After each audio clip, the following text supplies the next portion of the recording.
There was the Vietnamese War was waging, and I was against the Vietnamese War. I was 15 years old.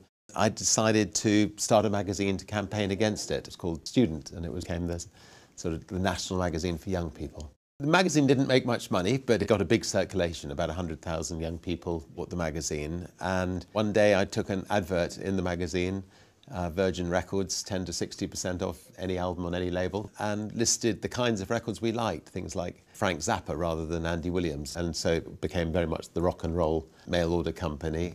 And then we started signing our own bands that we couldn't get other record companies to release. We released ourselves.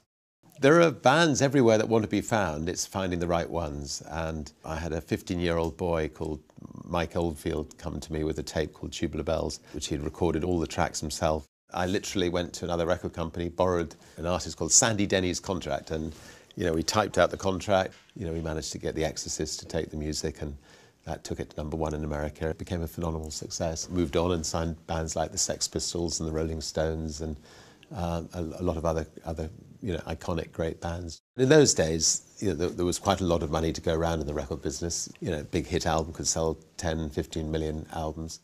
We went into the airline business because I had record companies all over the world, and I was traveling a lot on other people's airlines. And there was one time I took a flight from Puerto Rico to the Virgin Islands, and I got bumped by American Airlines, and chartered a plane, and I came out with a blackboard, and for fun I wrote Virgin Airlines, $29, to the Virgin Islands, walked around all the people who'd been bumped. I filled up my plane, and then as I was landing, somebody said to me, sharpen up the service a bit and you could go into the airline business.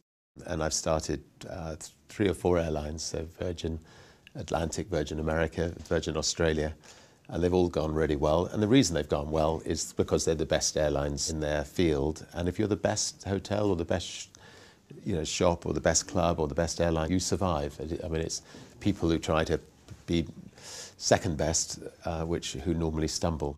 The key to our success is to offer people much more than they'd expect. So we offer a much better than first class product for our upper class passengers, but we charge a business class fare. We offer a class above what people would expect. We do lots of nice little things which surprise people. Just little things like, we give people an ice cream when they're watching a movie, or popcorn, or we have a limousine to and from the plane for our business class passengers. And we put seat back videos in our planes 6 years before anybody else did. We're smaller, we're more nimble. We're from the entertainment business, so we know that people like to be entertained.